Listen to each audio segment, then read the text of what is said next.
Because for some people, you can just say, "Oh, I'm just not going to do that. I'm going to go do this."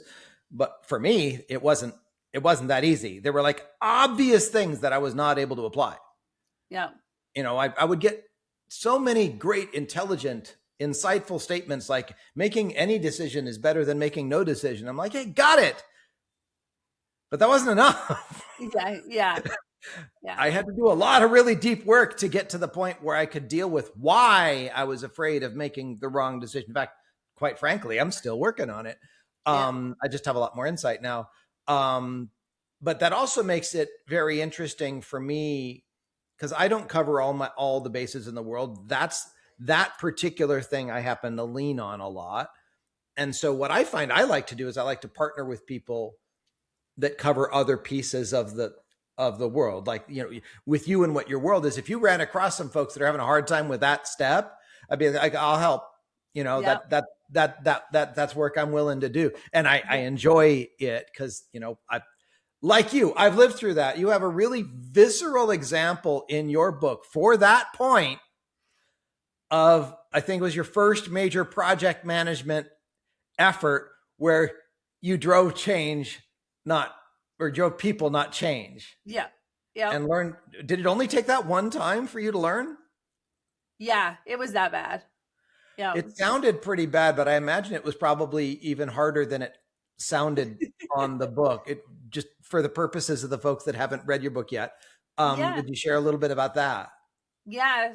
Let me set the stage. So it's the shipyard. It's few years after September 11th, right? Things are moving but struggling. There's lots of work to be done. And I had been put in a position to be a program manager to help drive some improvements in the way we worked, to deliver more results, to get carriers and submarines back to the Navy. And I got this first bit of power and I just mimicked what I saw everybody doing around me. So I'm, young, early 20s, trying to make this change happen with a lot of folks that were a lot older than me. And definitely from maybe a different background, different experience. But I was going to do what they always did. So I went into Outlook and I made a mandatory meeting and I conscripted them from the global addresses and said, be there on Tuesday or else. Because the senior leader had appointed me to run this program and I was going to run this program. And so the first time they came because they were curious, like, who is she and what does she think she's doing? And I showed them a big spreadsheet of all of my tasks that I wanted them to do and the dates I wanted them to do it by. So the second time, they came to tell me all the ways I was wrong. And the third time, they just didn't show up. So I went and tattled on them to the boss.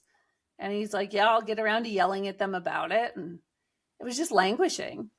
And I'm an engineer, so it didn't work. It was supposed to work and it didn't work. So I could either live with it and get angry and like kick at it, with my outbursts, or I could fix it. So I went looking for fixes. And I found several things that eventually I just distilled into this concept of driving people versus driving change. And it was like a light switch. Once you flip it, because you can't drive people and drive change simultaneously. It's an either or. And once you choose to drive change, it opens up just a ton of options Have that you were found yourself previously under closed.